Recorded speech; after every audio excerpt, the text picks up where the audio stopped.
Los procesamientos, ya hablamos de 42 procesados, entre ellos la expresidenta y actual senadora Cristina Fernández de Kirchner.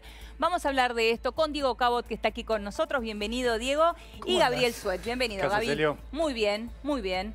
Bueno, finalmente llegó el día de los procesamientos que se esperaba la semana pasada y se resolvió en el día de hoy.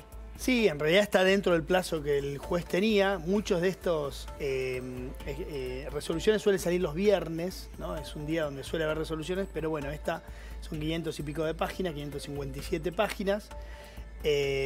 Seguramente será motivo de enorme cantidad de apelaciones, porque siempre todos los imputados apelan, entonces el cuidado, imagino yo, hizo que el juez se tome hasta el último día que tenía, ¿no? que era hoy. Así que sí, como 42 decís, procesados, exactamente. ¿no? La novedad, digamos, hay dentro de la asociación ilícita, el juez dice acá hay una enorme asociación ilícita, sí. Dentro de esa asociación ilícita tenés como diferentes grados. Cristina, Debido, Barata, bueno, obviamente Néstor Kirchner también, pero su acción está extinguida, claro, porque el fallecimiento es una de las causales de extinción de la acción penal, lo mismo que con Muñoz. Pero lo real es que Cristina la indica como una de las jefas de la asociación ilícita, Barata y Debido como organizadores, todos los demás empresarios y funcionarios como miembros de la asociación ilícita. Empresarios y demás funcionarios igual, entonces. Todos como absolutamente miembros. todos. Obviamente el cohecho, que es la acción de pagar la coima, que es otro de los delitos que también les imputan, es activo o pasivo de acuerdo a quién paga y quién recibe. Entonces ahí obviamente hay una diferencia entre unos y otros, pero todos son miembros de la asociación ilícita, algunos con prisión preventiva. Para que tengas idea efectiva, los que están presos siguen presos, y todos los arrepentidos, o no todos, porque en realidad los que eran número 2 de las empresas quedaron como con falta de mérito, y bueno, porque en realidad se hizo cargo. Ahora te voy a preguntar por qué eso. Bueno. Pero lo real es que todos los arrepentidos, o prácticamente todos, se llevaron la prisión preventiva. Que no es efectiva justamente por el acuerdo que firmaron. Dice, bueno, en virtud de aquel acuerdo siguen en libertad.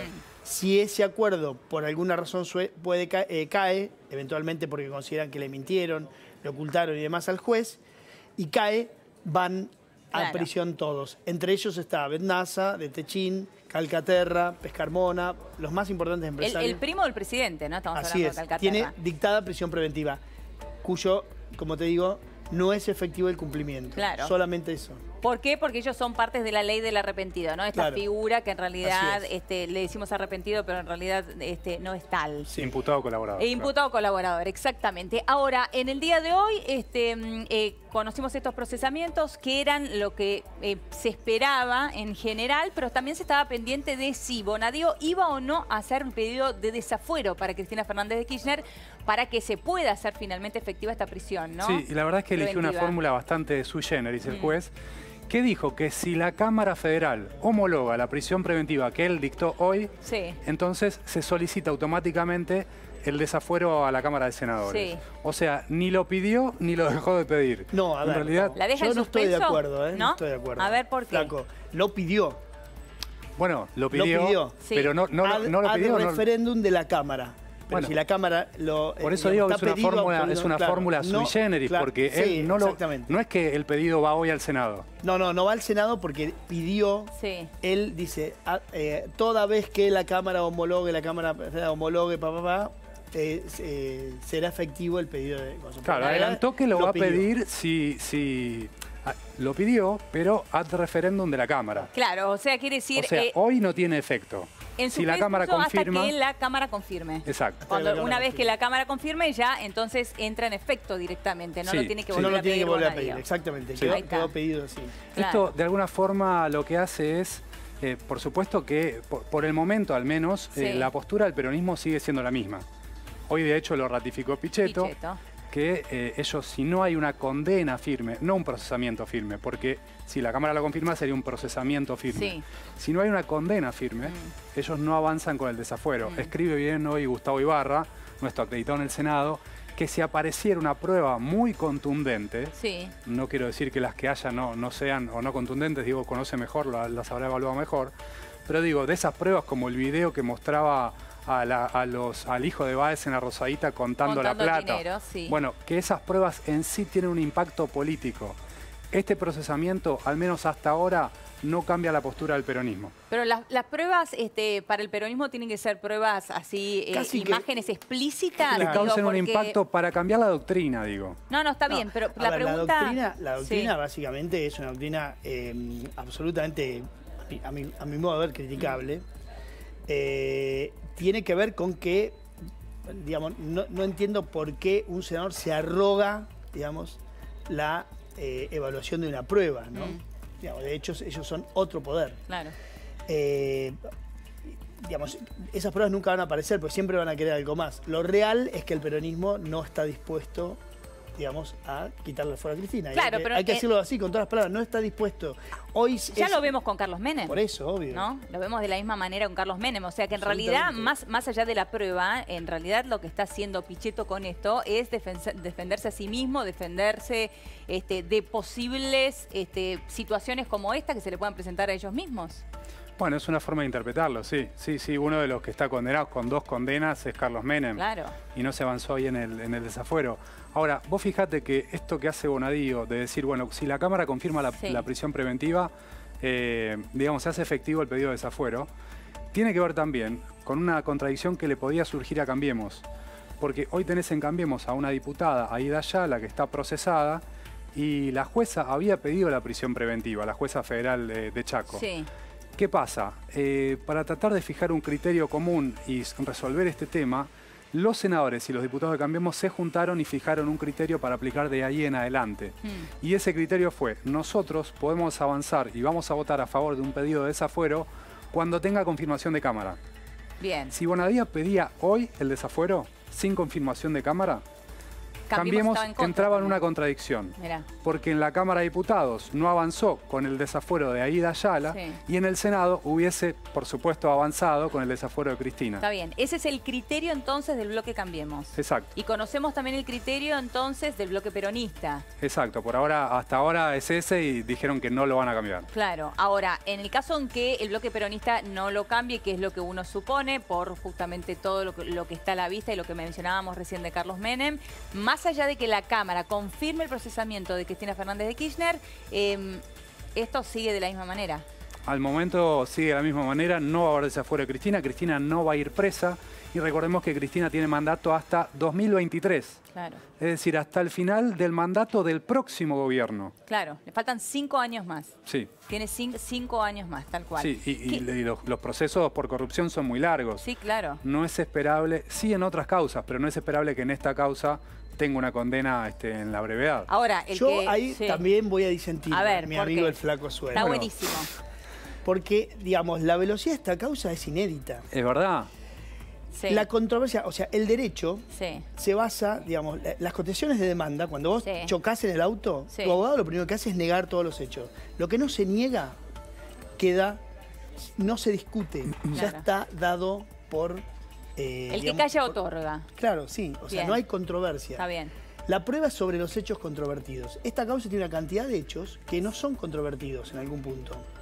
Porque el pagador y el pagado, sería, digamos, han, digamos, efectivamente reconocido que eso pasaba. Entonces, la velocidad de esta causa es inédita. O sea, no hubo un caso en la Argentina que en un mes de conocida la causa, y desde abril estamos hablando en adelante hasta ahora, son 6 meses, haya habido semejante cantidad de procesamientos y demás. Entonces, ahí yo no estoy de acuerdo con la postura, las causas son largas, porque hay una cantidad de cosas que ya sucedieron.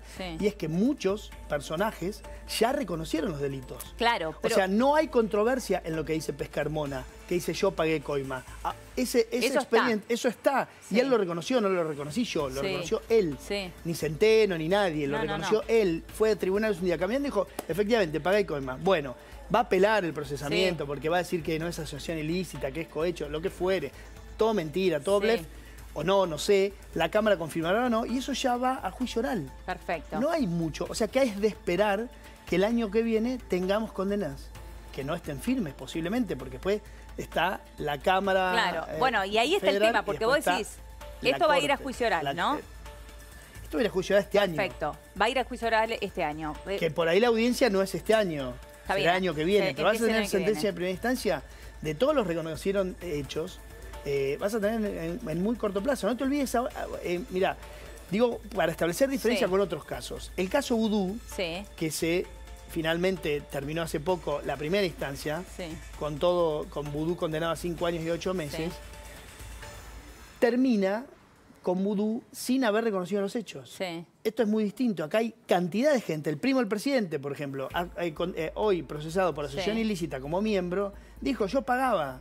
Perfecto, pero más allá de todas estas pruebas que vos estás enumerando y de la celeridad con la cual se está llevando adelante toda esta investigación, el tema de los fueros es un hecho.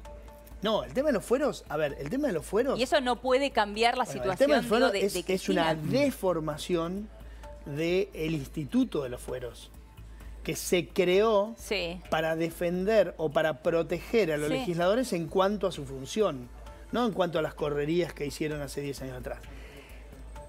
Con este caso, como con muchos anteriores, el de Menem ni hablar, se utilizó para, digamos, generar esa protección, ¿no? Pero yo no sería tan determinante, ¿no? No sería tan determinante, y te digo porque en un momento con Debido pasaba lo mismo, no sé si recordás.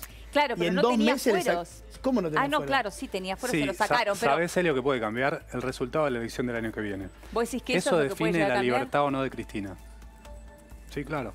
Mirá. Sí, porque puede cambiar la composición del Senado y puede cambiar el humor político, digamos, la atmósfera de la época. Pará, ahí hay algo muy importante lo que acabas de mencionar, Gaby, porque vos decís, puede cambiar la composición del Senado. ¿Cuándo vence el mandato de Pichetto? Ahora. Bueno, con el mandato de Pichetto, o sea, con Pichetto fuera del Senado, ¿pueden cambiar las cosas? ¿Puede cambiar esta doctrina? Yo no le atribuyo a Pichetto ser el defensor de Cristina. Me parece que simplemente expresa la posición de un sector político. Digo que si ese sector político, el peronismo, es golpeado en las elecciones del 2019, puede ser que esa doctrina cambie.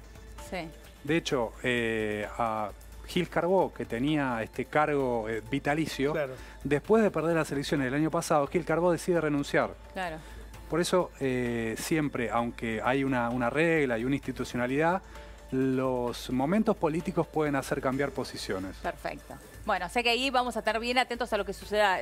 Por lo menos tenemos que esperar hasta la elección del año que viene, a fin del año que viene. Sí, igualmente, que exista algún tipo de posibilidad de cambio. O sea, es interesante, ¿no? El tema de la prisión preventiva, pero la verdad es que lo que uno debería ver es que el juicio avance en tiempos razonables, ¿no? Si los fueros se usan como se usan y tienen el alcance que tienen y eso es constitucional, bueno, está todo bien que así sea, que llegue el momento que llegue. Lo real es que la doctrina no es una doctrina, es una interpretación que hacen los senadores.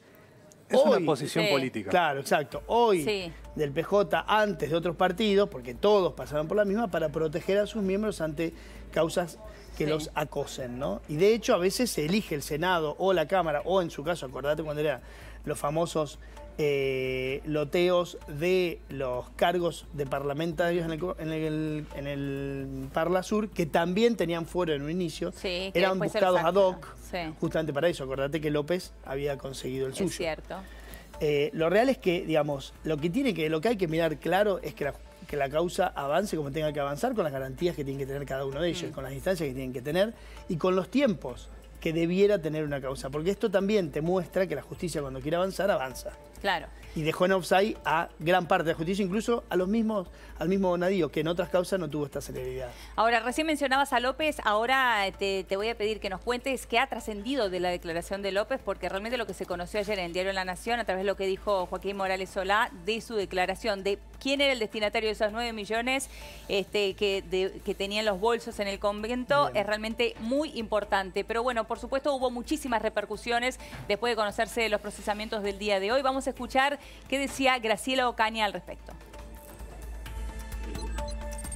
La causa de los cuadernos muestra una matriz de corrupción histórica en un sector que es el sector de la construcción ligado a la obra pública, conocido como el Club de la Obra Pública, que históricamente en la Argentina estuvo organizado por los privados, es decir, por los empresarios.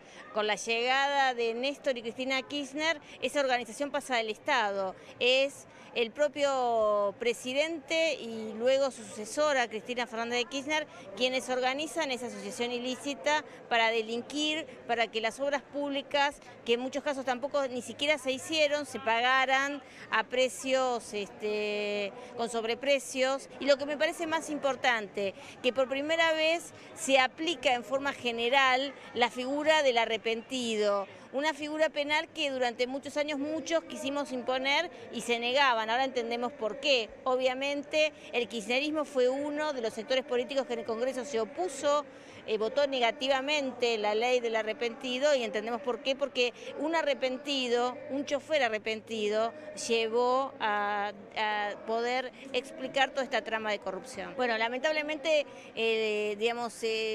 muchos legisladores quieren convertir al Senado en un aguantadero.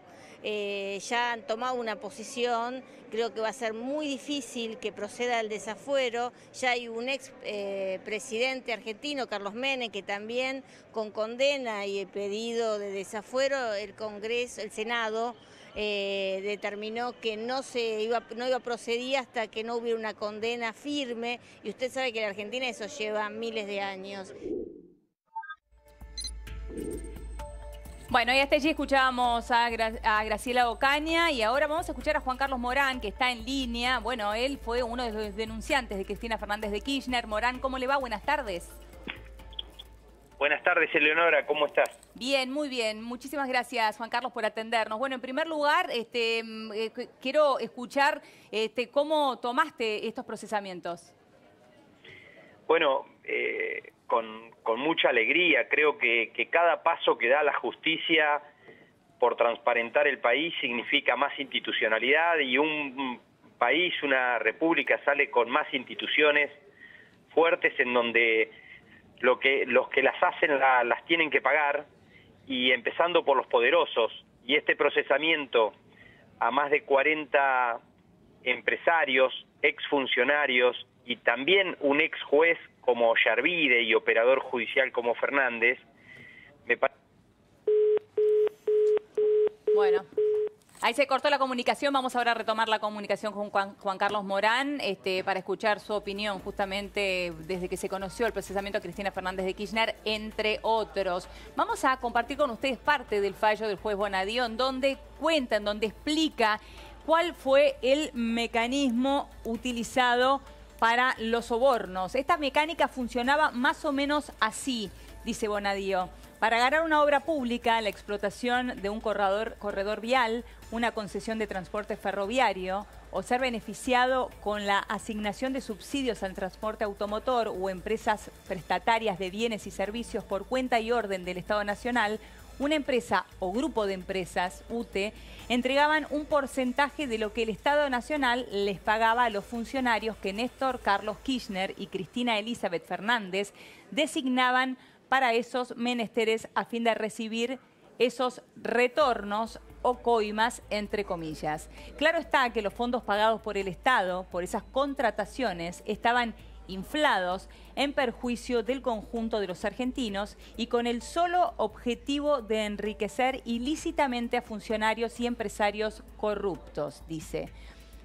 El producido de esos sobornos era utilizado para sufragar de manera ilegal actividades de naturaleza electoral o vinculadas a la gestión política del gobierno y de organizaciones satélites. También se determinó que partes de esos fondos se desviaron para comprar voluntades del Poder Judicial o funcionarios que supieron trajinar algún organismo vinculado a tareas de inteligencia política, pero el grueso de esos fondos fueron destinados a engrosar de manera espuria e ilegal el patrimonio personal de quienes entre los años 2003 y 2015 ocuparon los más altos cargos de la República, dice Bonadío.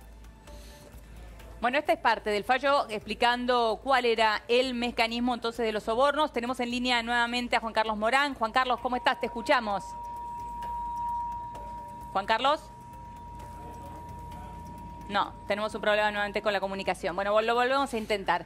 Seguimos aquí en la mesa, en el piso. Bueno, allí leíamos, ¿no? El fallo de Bonadío, parte de esta explicación de cómo era el mecanismo de sobornos. Claro, es interesante esto, ¿por qué? ¿no? Porque durante todo este tiempo se especuló con que los funcionarios quedaban adentro, los empresarios salían, ¿no? Sí. Y que los empresarios se iban a su casa libres de culpa y cargo, porque decían que era aporte electoral. Bueno, esto queda claro que Bonadío no les creyó, de que eran solamente aportes electorales. En el caso, por ejemplo, de Urnequian, que dice, yo aporté a la campaña en el Frente para la Victoria, se presentó, él en el fallo, dice, en la resolución en realidad de hoy, dice, a ver, mire, Urnequian, yo fui a los registros públicos de aportes para el Frente para la Victoria y ahí no hay nada. Usted no figuraba. Usted no pagó. Sí. Entonces... Claro, como el caso de Gerardo Ferreira, que dijo que había hecho un aporte voluntario. Exactamente. Entonces, lo que está claro es que Bonadío no les creyó. Ahora, no puede, perdón. Parte, sí. Ahí no puede decir, bueno, usted no figuró, bueno, está bien, porque no figuré porque lo pagué en negro. Y bueno, sí, lo puede decir. Pero él dijo que no, que era un aporte, qué sé yo. Pero si él dice, es un aporte, bueno, es un aporte. Sí. Ahora dice, si yo le entregué plata, ya es una coima. Está bien. ¿Entendés? O sea, por eso iban todos con esa fórmula, te diría naif. Sí. Que quedaba bien y que todo el mundo se entretenía con eso. Pero en realidad los abogados sabían que en el fondo el delito que se está configurando era cohecho, no era un delito electoral, como muchos especularon, y que les cabía la asociación ilícita. ¿Y por qué les cabía la asociación ilícita? Porque en realidad este sucinto, digamos, resumen que hace Bonadío, que después lo despliega en 557 páginas, lo que dice es, acá había una estructura que empezaba, digamos, básicamente era dinero público que se convertía en dinero privado para luego generar ganancias millonarias para los empresarios y retornos para funcionarios, ¿no? Claro. O exfuncionarios ahora. Ese era el esquema. Ahora, la empresa era determinante para ese círculo, ¿se entiende? Sí. No es que era un anexo. No. Si no estaba la empresa, no existía ese mecanismo. Claro, si no estaba la empresa para que el dinero público se hiciese privado, a cambio, obviamente, de una obra pública, una concesión y demás, no podía haberse pagado la coima. Perfecto. Entonces, las empresas no es que además que ganaban y sacaban de su bolsillo, no. Lo que dice Bonadío, ustedes se cartelizaban arriba, lo dice Wagner.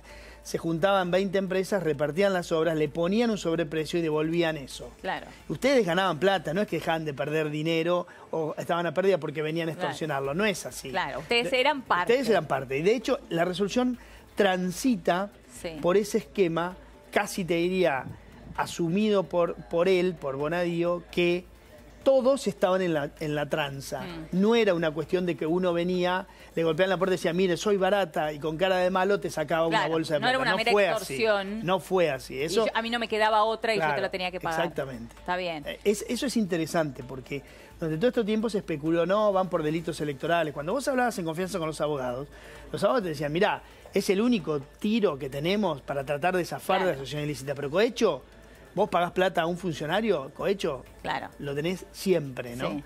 Que es de 1 a 6 años. La idea es tratar de ver si podemos zafar de la asociación ilícita. Bueno, pues no zafaron. Habrá que ver qué dice la Cámara, ¿no? Todo parece indicar, por lo que viene sucediendo con las resoluciones apeladas, ya sea por nulidades, por recusaciones y demás, que la Cámara está muy... que la justicia, en realidad la Cámara, Casación y la Cámara Federal están bastante encolumnadas, ¿no? Pero bueno. Dos cuestiones. Una, vos al principio mencionabas que los funcionarios de segunda línea, por ahora, les han dictado la falta de mérito, ¿no? A ver, los funcionarios, los exfuncionarios involucrados, salvo los que sean arrepentidos, López y Uberti... No funcionarios, perdón, empresarios. Claro, en realidad las segundas líneas, ¿qué sucede? Que muchos de la segunda línea eran gerentes o directores con muchísimo, digamos, poder, dinero y demás dentro de la corporación, pero había un dueño. Sí. Por ejemplo, el caso, vamos a volver con el caso Pescarmona, que a mí me encanta decirlo. Valenti, exacto. Me encanta hablar de Pescarmona, me encanta, porque fue uno de los que en su momento me negó que esto sucedía y él me juraba que eran cajas de vino lo que entregaban. Que pero también Valenti, las entregaba. Ponele, junto con los bolsos. Pero podrían haber comprado una bodega con lo que ellos entregaban, los funcionarios que recibían. Pero lo cierto es que Valenti es el director general de Pescarmona de IMSA. Perfecto. Que era el que venía a Buenos Aires hacer todo el trabajo, digamos, de gestión de la compañía. La compañía, no te olvides, que tiene sede en Mendoza. Entonces venía a Buenos Aires, se hospedaba en un hotel y ahí pagaba él. Pero la orden claramente, o sea, el dinero no era de él, era de IMSA. Y hay un dueño de IMSA, había, bueno, ahora ya es el Estado. ¿Sabías que el gobierno es el Estado de IMSA ahora? ¿Es el dueño de IMSA? ¿Tiene la mayoría? ¿La mayoría? Mira, no sabía. Los bancos acreedores, entre ellos el Banco Nación. Pero pará, ahí mi pregunta. Él era el gerente general, pero el dueño no era el dueño de IMSA. Pero sin embargo, él era parte de, si él no entregaba el dinero o recibía el dinero o no estaba dentro de esta construcción, o sea, él era un adulto responsable y se podría haber negado. Se podría haber negado, claro. Se podría haber negado y no se negó. ¿Existe la obediencia debida en esto? No se negó. Yo creo que no existe, porque digamos, Gaby lo sabe tanto como yo, durante muchos años el periodismo tuvimos una cantidad de presiones y tenemos. Claro. Y no todo el mundo sabe combatir delitos. Claro, por eso. Por eso a mí me llama la atención que haya que liberen a los números 2. Pero de cualquier ¿no? Solamente por el hecho de que el número 1 se sentó ante Stornelli y le dijo, no, este fui yo. Lo exonero a Valenti, lo exonero a Zabaleta. Por ejemplo, ¿tenés casos? Con el mismo criterio se podría haber también dictado la falta de mérito a algunos funcionarios porque recibían órdenes. Claro. ¿Por qué? El funcionario es distinto porque tiene otros tipos de funciones. Hay muchos delitos contra la administración pública porque ellos tienen funciones inherentes al cargo y en ninguna está ir en un auto a buscar dinero. Entonces, el funcionario es distinto. Ahí no, me parece que es distinto. Con los empresarios podría haber pasado. Y de hecho, hay un caso paradójico, que es que el número 1 de Techín no está involucrado y el número 2 sí. Claro. ¿No? Claro. Ahí se te derrumba la... Estamos hablando de Betnasa, sí está involucrado, el que no está involucrado yo Roca, creo, ¿no? Me consta que algunos de los involucrados que eran número 2 realmente eran tipos que llevaban el dinero. Porque el número 1 no se quería ensuciar, pero no tenés a 20 personas en una organización para llevar $2 millones a un garage. Claro. Y bueno, lo llevaba a algún tipo de confianza. Me consta que algunos eran llevadores de dinero solamente. Claro. Ahora vos decís moralmente, y bueno, te podrías haber ido esa corporación. Bueno, sí, pero, no, bien, pero no hablo solamente de lo moral, también de lo jurídico, digo, porque moral, vos pero una cosa es la moralidad y otra cosa es vos estás cometiendo un delito. Aparte, Diego, una consulta. Es posible. Es la mayoría de los casos, los CEO, ¿no tienen una parte del paquete accionario? ¿Una mínima parte al menos? Sí, pero en este caso, digamos, no, a ver, sí. No siempre, no tiene por qué serlo. Claro. Nosotros acá tenemos un CEO que no tiene, creo. No sé, habría que preguntarle a él. No, pero hay muchas empresas en que no tienen acciones, otras que sí. Es profesional, suele ser profesional. De cualquier manera, digamos, cada empresa tiene una organización distinta. Digamos, por ejemplo, en electroingeniería, el que se dio cargo es el número 2. Porque el número 1, en cuanto a cantidad de acciones, era Costa. Efectivamente, un hombre sin ningún tipo de poder dentro de la compañía, porque todo lo manejaba Ferreira, más allá de que las acciones eran de Acosta. Y Acosta quedó afuera y Ferreira adentro porque él asumió. Básicamente es la persona, o sea, en una asociación ilícita el que participa de un hecho así es la persona que tiene capacidad de decisión para decidir entrar a ese negocio y devolver ese dinero. Bien. ¿Entendés? Entonces, y las responsabilidades penales, no te olvides que son personales, ¿no? O sea que ahí decís que el gerente general, en este caso, no tenía la decisión final, sino que la tenía el dueño. Bueno, ese es el criterio que se ha tomado, ¿entendés? De que en realidad el número 2, ponele, vamos a otro caso, Calcaterra y ¿cómo es? López Caballero. Sí, López Caballero. Y dice, bueno, López Caballero preso. ¿Por qué? Porque en los cuadernos estaba que López Caballero llevaba el bolso. Sí. Entonces va Calcaterra y dice, efectivamente, López Caballero llevaba el bolso. Sí. Ahí no hay controversia. Y López Caballero dice, efectivamente, yo llevaba el bolso. Ahora, viene Calcaterra y dice, la orden era mía. Claro. Yo me cartelizaba, yo ponía mi empresa, la plata entraba a mi empresa y yo decidía cuánto se iba a pagar a quién. Claro. Bueno. Es discutible. Sí, es discutible. Bueno, ¿qué pena le podría caber a Cristina y al resto de los funcionarios? Asociación ilícita no recuerdo, jefe, cuánto tiene. Cohecho sé que tiene 6 de máxima, pero... Asociación ilícita tiene de 3 a 10, con diferencias si sos organizador o no. Jefe 10. Bien. Jefe y organizadores entre 5 y 10. Entre 5 y 10. Sí. Bien. Y los partícipes necesarios o los miembros de 3 a 10.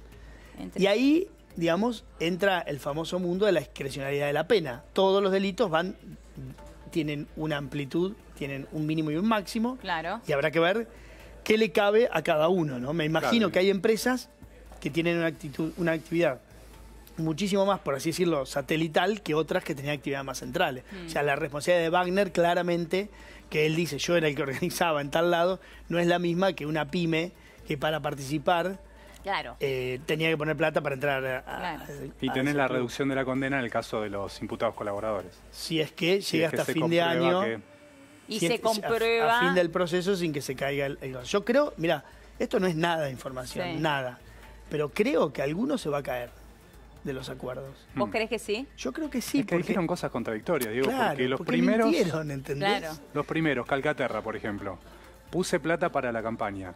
Y después hubo otros empresarios que revelaron que en realidad no había sido así, que no era ese el destino de la plata. Claro. Uberti lo dijo, ¿no? Además, y López. Pero Wagner también lo dijo. Y Wagner, un colega, ¿entendés? Claro. Y además, o sea, vos... O sea, está todo bien con las declaraciones, como te digo, te quitan una cantidad de hechos controvertidos. Pero en realidad también tenés los asientos contables, donde vos ves la correlación entre los pagos, anticipos de pagos, o sea, los anticipos de pago de gastos o de obra o los certificados de obra que les hacían el Estado a la contratista y a su vez la entrega de dinero. Claro. Entonces, y los años pares no es que paraban de recaudar, recaudaban igual. En los años pares no hay elecciones en Argentina. Clarísimo. Entonces, bueno, es como tiradito los pelos. Yo creo que alguno se va a caer porque además, no te olvides una cosa, hay gente detenida, funcionarios detenidos, que se quieren vengar a toda costa. Entonces, la venganza del funcionario es decir, vos no me dabas el 5, me dabas el 25. Y ahora empiezan las acusaciones cruzadas. ¿Entendés? Vos me dabas el 25, no vengas con esa carita de no sé qué, porque vos me dabas el 25. Ya con eso basta, es una mentira. Ya el monto es una mentira. El monto es una mentira.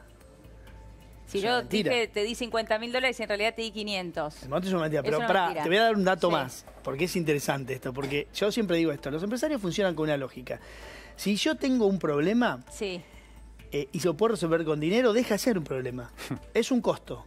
Después veo si se lo pongo al flaco Sued, a vos, a mí, a quién. No importa, pero es un costo. Dejó de ser un problema, ya está. Fuera está. Ahora, si no lo puedo resolver con plata, eso sí, efectivamente es un problema. Claro. ¿Cuál es el tema por el cual los empresarios calcularon qué decir? Dos cosas. La primera, ¿cuánta plata tenían en sus declaraciones? Como para decir, bueno, yo gané 1 millón, lo puse todo. Nadie la cree, ¿no? Estamos de acuerdo. Pero bueno, formalmente buscaron una... Y la otra es que algunos delitos de esto, básicamente el cohecho, tienen, a su vez, un accesorio de la pena que se llama, ¿viste? Los accesorios son, por ejemplo, inhabilitación, que es la multa.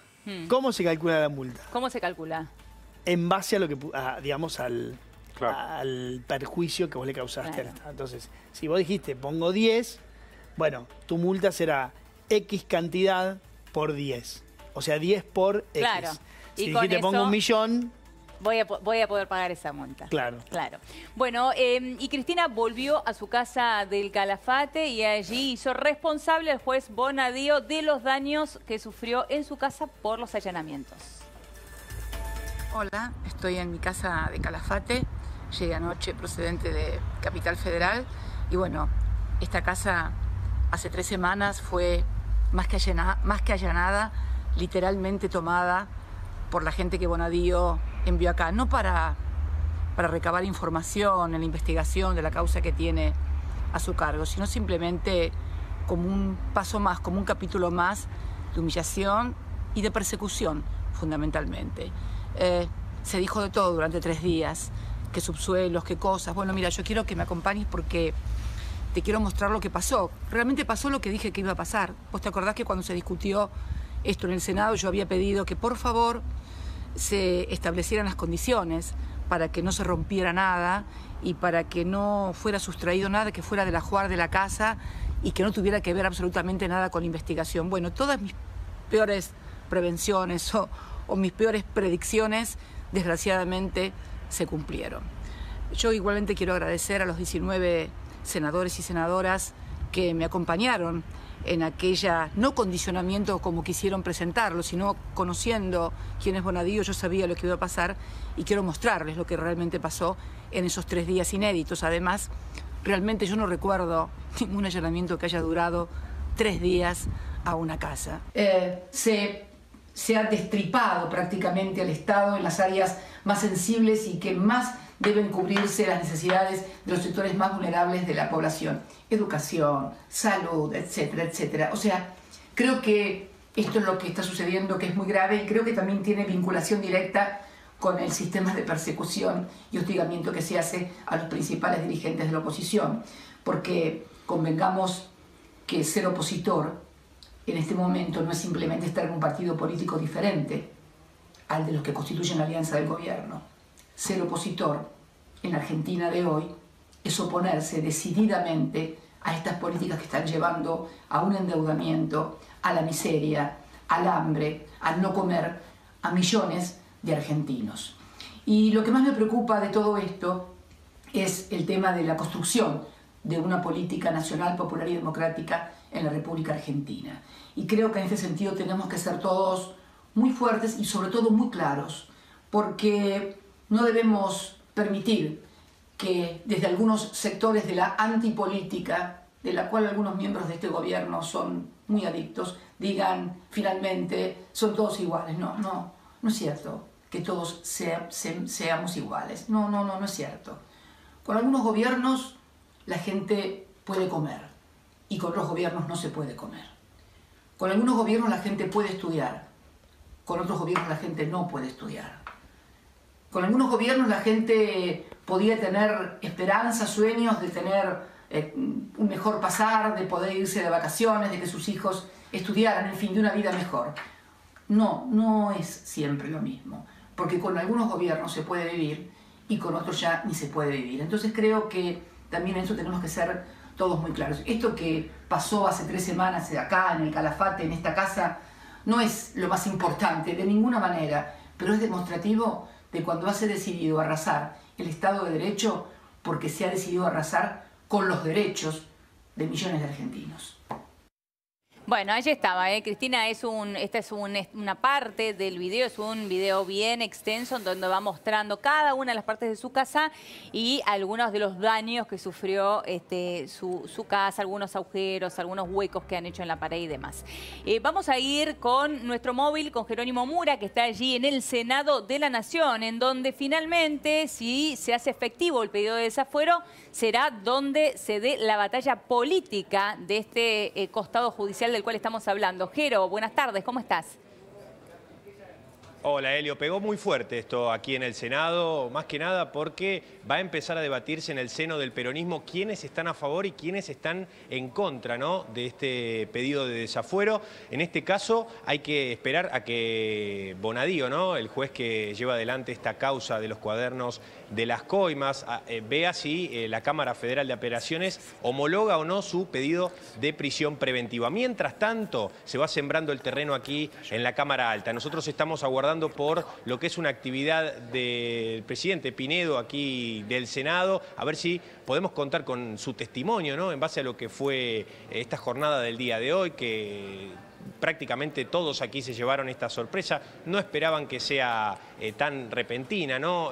Pero lo cierto es que ya se está debatiendo esto concretamente, ¿no? Lo primero que va a pasar, Helio, es que se va a tratar, una vez que se pida, ¿no?, formalmente el desafuero, se lo va a tratar en la Comisión de Asuntos Constitucionales, así como ocurrió aquella vez en donde Bonadío también lo solicitó, pero por otra causa, la causa por encubrimiento, en la causa del memorándum con Irán, aquella causa, en ese caso, que no prosperó, ¿no? En la comisión no hubo un dictamen de mayoría, por eso es que todavía están esperando a que en noviembre se cumpla con el plazo estipulado de 180 días desde que ingresó aquel pedido para tratarlo directamente en el recinto.